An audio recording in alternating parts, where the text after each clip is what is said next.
Come on.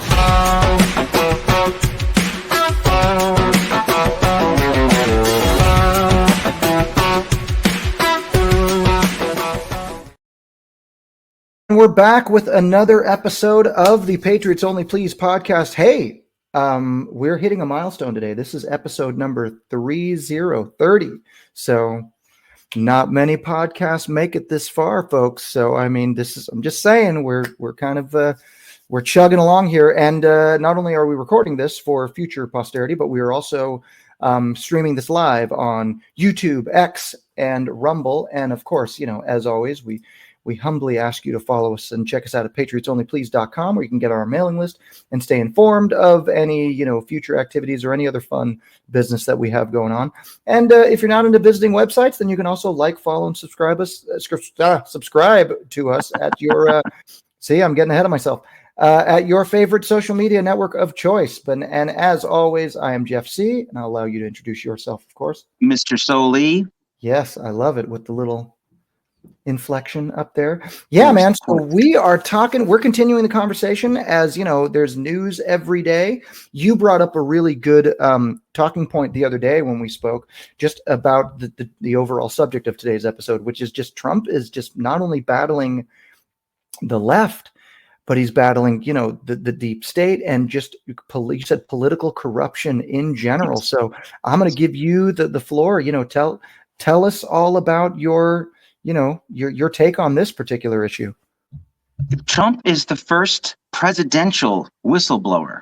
I mean, think about this, and think about how unprecedented that is. I mean, Obama, especially in Obama's second term, after he'd been the president for 4 years, he really wanted whistleblowers to come forward, and he encouraged them. He ended up putting 9 of them in prison.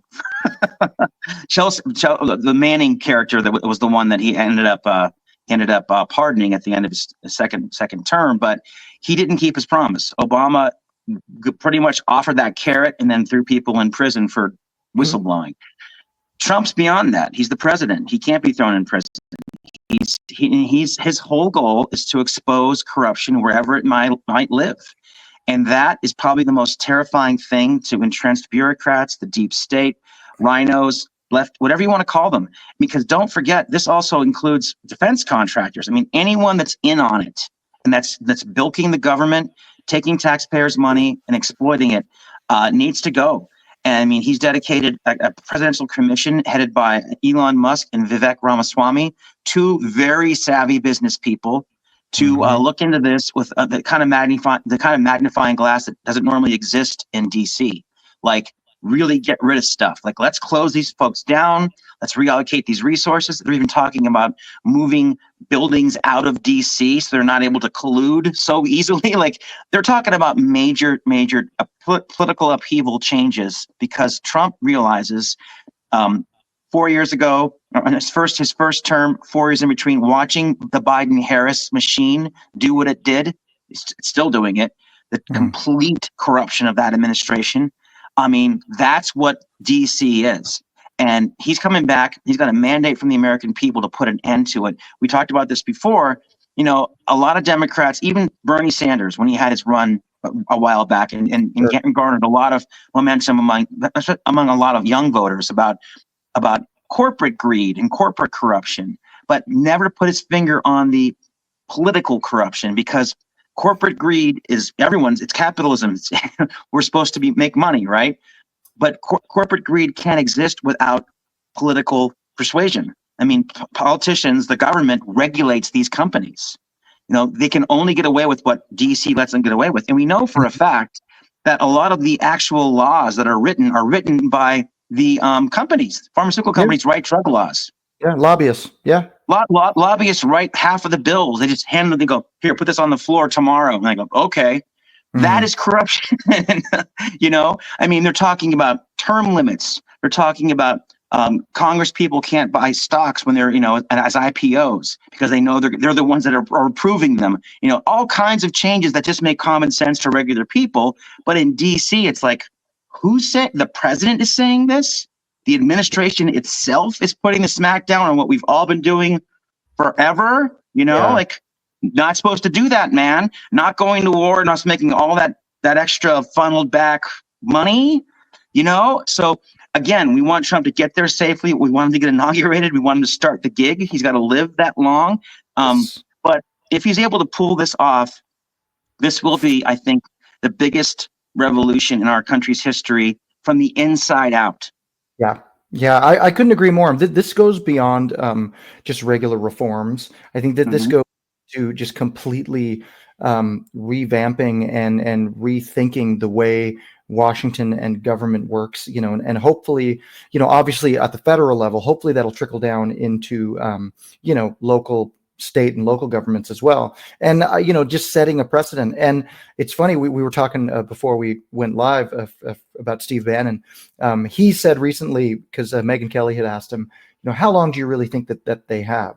And he says, it's got to happen. Like really, he's got about 6 months. Yeah. We say, 18 months, 2 years, but really, you've got about 6 months to really get a lot of this stuff in place. And look, which is why he's kind of hit the ground running. And, he's already meeting with world leaders, and they're already kind of holding off on escalating anything. And where's Biden been for the last couple of weeks anyway? So he's just been, the missing president, the invisible president for the last couple of months. Biden's been forgiving more student loan debt with our tax money to the tune of $1 billion. He's sent another $1 billion to Ukraine. He's continuing the same exact agenda that got his party tossed out of government. He doesn't care. He's on his way out. He doesn't care. Worst president in history. But I do think that what Trump realizes is and just for our viewers that aren't maybe politically savvy or don't follow this that closely, part of the reason why he's got half a year, 6 months, is that at that point, the legislators start thinking about getting reelected themselves. Yes. So depending on what district they're in, what state they're in, some of these policies might not fly with their constituents. They need to get reelected to stay in power, to be able to continue to vote for Trump. So it gets murkier. It gets harder to do this stuff after about 6 to 8 months. That's why they have to come out swinging, get this stuff. I think the tax cut should be the first agenda, the first thing passed. Sure. Like not letting them sunset, getting them reset, drop the corporate rates, all that stuff. But back to political corruption, it's been incredible to watch the entire world, and especially the legacy media all over the world, react to this stuff, because every country is experiencing this. The Argentinian president has turned that country around in a year and a half. Cut the inflation down to almost nothing, gotten rid of several departments. I think 40,000 government people have been let go. This is what it takes, guys. The government is bloated. It's way, way, way bloated. It's unionized, it's bloated. And a lot of people are just there to get a paycheck and get a great pension and check out. We're paying for all this with our tax dollars. And why not make it more efficient, make it more streamlined, make it smaller? Smaller government is more efficient. And that's kind of what the point of this episode is, and kind of the point of the Republican Party. We're the opposite of the Democrats. The Democrats are tax and spend. We're invest and shrink. Well, we'd like it to be that way. Never has it been more apparent and more just out in the open and transparent than in this last week when they tried to shove that. That CR, that big omnibus spending bill, which again, before he even takes office, you have, surrogates like Elon and Vivek and Doge exposing all of the pork and all of the corruption and everything that goes into these bills, 1,500 plus pages with less than 24 hours or something, 48 hours or something to vote on that.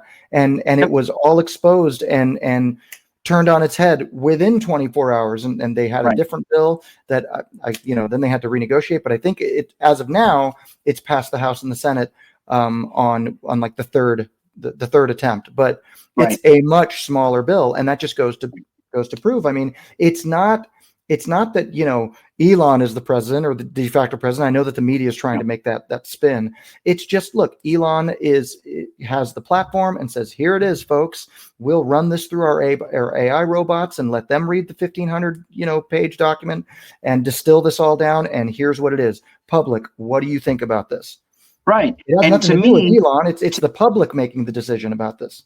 100%. And to me, handing a 1,500 page bill to a party with 24 hours to go is itself political corruption. There's no way. That is an example of what political corruption looks like. And it happens all the time. And these spending bills come up all the time.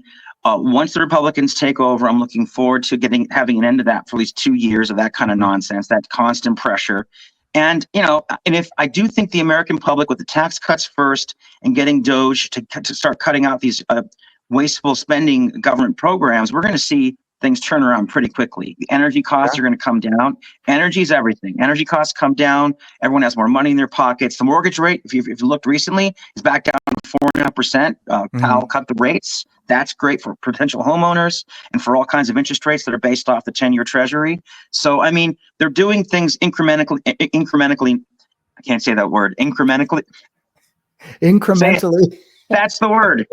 In small steps, they're chipping away at the higher interest rates they needed to control inflation. Because once Trump comes in, it's going to disappear. So I'm very hopeful about the future. But until we get the rot out of out of DC, the rot out of the internal workings of the government, things aren't going to change, and we need them to change. Absolutely. Yeah. And I think they can get a lot accomplished in that 6-month period. I mean, again, we're already seeing steps being taken before Trump is even sworn in. So these are all good signs. I don't know if you remember, but back when Trump was laying out his agenda during the election, there was a specific video that I found that was him specifically talking about the rot and the corruption in the deep state. Yes. It's just a few minutes long, but I'd love to share that with you and our viewers. Check this out. This is basically Trump versus the deep state. Here's my plan to dismantle the deep state and reclaim our democracy from Washington corruption once and for all, and corruption it is. First, I will immediately reissue my 2020 executive order restoring the president's authority to remove rogue bureaucrats, and I will wield that power very aggressively. Second, we will clean out all of the corrupt actors in our national security and intelligence apparatus, and there are plenty of them. The departments and agencies that have been weaponized will be completely overhauled so that faceless bureaucrats will never again be able to target and persecute conservatives, Christians, or the left's political enemies, which they're doing now at a level that nobody can believe even possible. Third, we will totally reform FISA courts, which are so corrupt that the judges seemingly do not care when they are lied to in warrant applications. So many judges have seen so many applications that they know were wrong, or at least they must have known. They do nothing about it. They're lied to. Fourth, to expose the hoaxes and abuses of power that have been tearing our country apart, we will establish a Truth and Reconciliation Commission to declassify and publish all documents on deep state spying, censorship, and corruption, and there are plenty of them. Fifth, we will launch a major crackdown on government leakers who collude with the fake news to deliberately weave false narratives and to subvert our government and our democracy. When possible, we will press criminal charges. Sixth, we will make every Inspector General's office independent and physically separated from the departments they oversee so they do not become the protectors of the deep state. Seventh, I will ask Congress to establish an independent auditing system to continually monitor our intelligence agencies to ensure they are not spying on our citizens or running disinformation campaigns against the American people, or that they are not spying on someone's campaign like they spied on my campaign. Eighth, we will continue the effort launched by the Trump administration to move parts of the sprawling federal bureaucracy to new locations outside the Washington swamp. Just as I moved the Bureau of Land Management to Colorado, as many as 100,000 government positions could be moved out, and I mean immediately, of Washington to places filled with patriots who love America, and they really do love America. Ninth, I will work to ban federal bureaucrats from taking jobs at the companies they deal with and that they regulate. So they deal with these companies and they regulate these companies, and then they want to take jobs from these companies. Doesn't work that way. Such a public display cannot go on, and it's taking place all the time, like with Big Pharma. Finally, I will push a constitutional amendment to impose term limits on members of Congress This is how I will shatter the deep state and restore government that is controlled by the people and for the people. Thank you very much.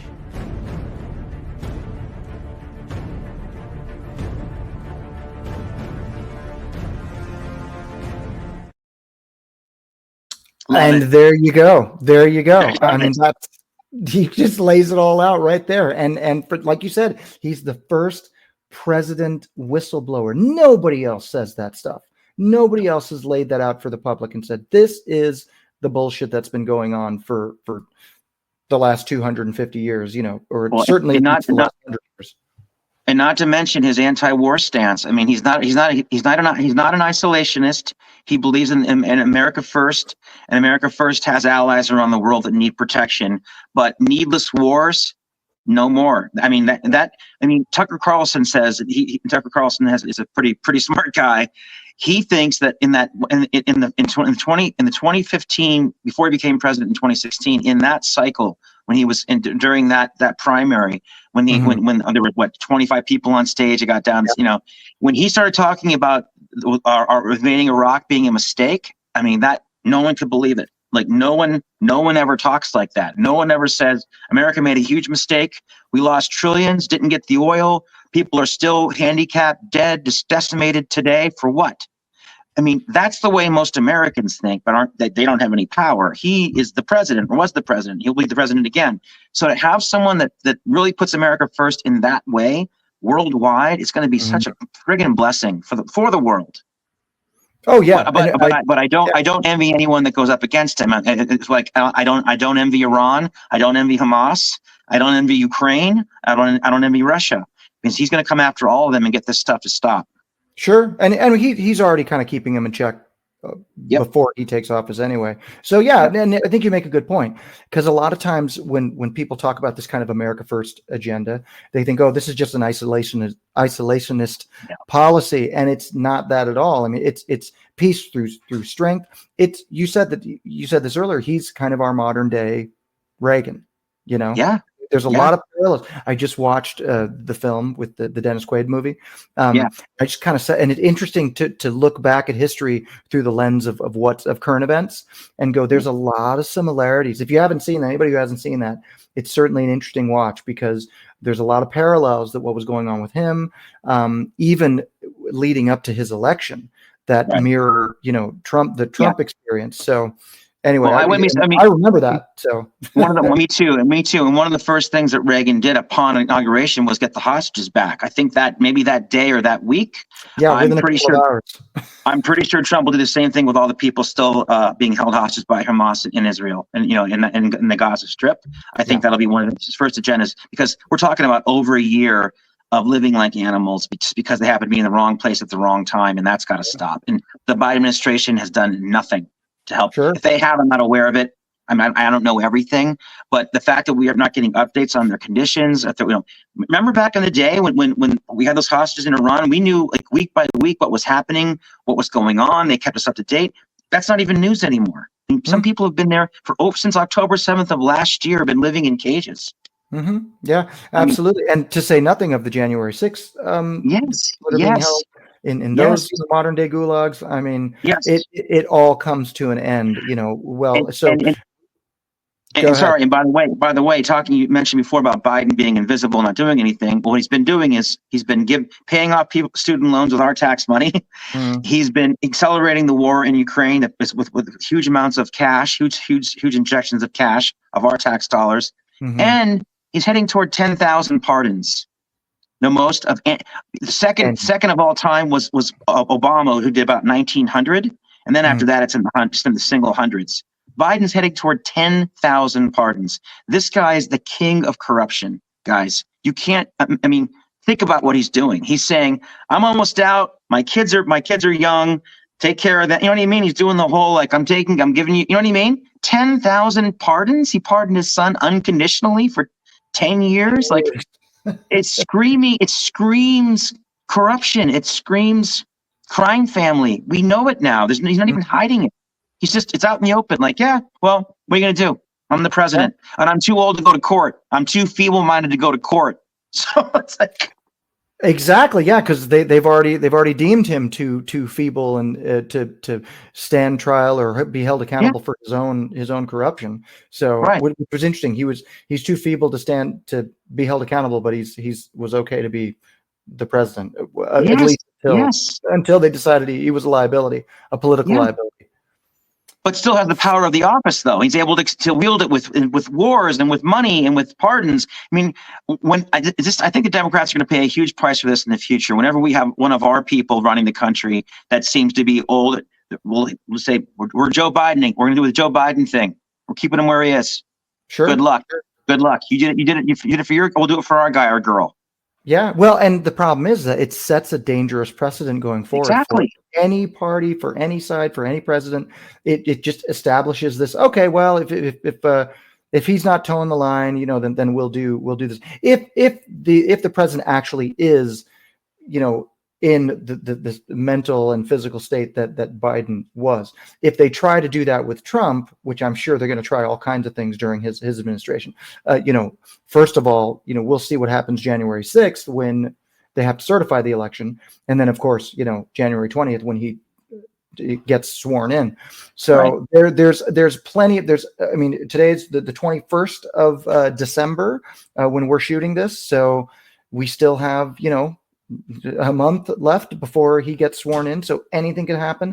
I mean, Right. Why all of a sudden did Biden and Kamala head back to DC? Who knows? There's some talk about maybe just to kind of stick it to Trump, they'll 25th Amendment Biden and then install Kamala for the last couple of weeks, which I don't know if that's going to happen, but I wouldn't put it past him though. Listen, Biden has way too much pride. Biden and Kamala don't even like each other. Sure. I know. I don't see that happening. I don't think Biden's going to give up the most powerful gig in the world, even though he's 82 and doesn't know what's going on, unless they force him to.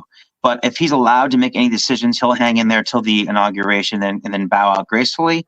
And what could Kamala do in the last a couple of weeks? I mean, that would be I think that would damage the party irreparably. Well, yeah, I mean, let's hope that they don't make any, crazy moves like that. I wouldn't put anything past that party. And again, we keep referencing the Democrats because they're the worst offenders.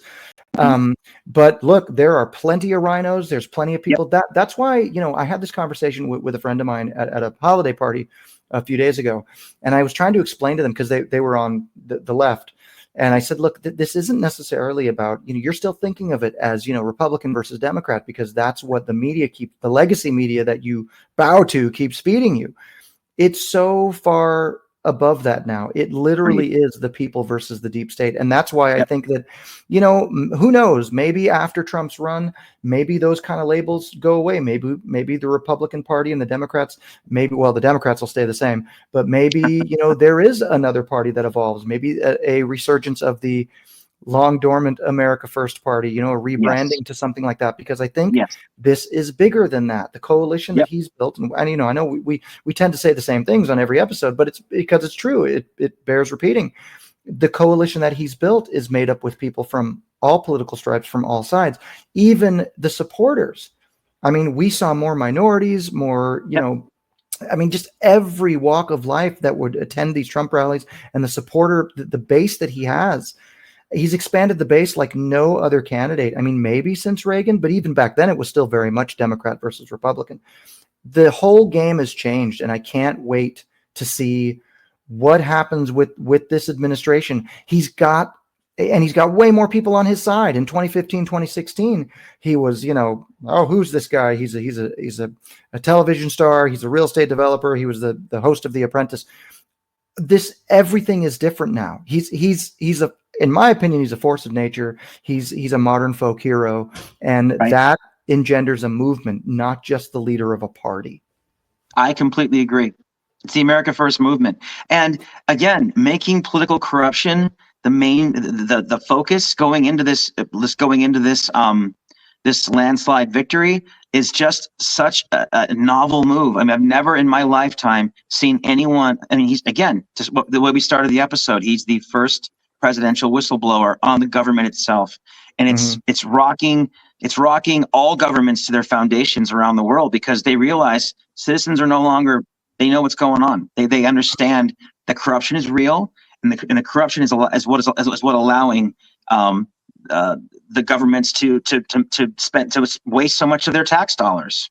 Yep. It's crazy. 1,000%. And to have Trump champion that is so amazing. It's his second and last term. It's his last 4 years. I think he's going to make a huge impact on this country, and I think the entire world, and especially his embracing crypto. That's really going to give a shot in the arm to people that weren't born wealthy, weren't born with any kind of inheritance.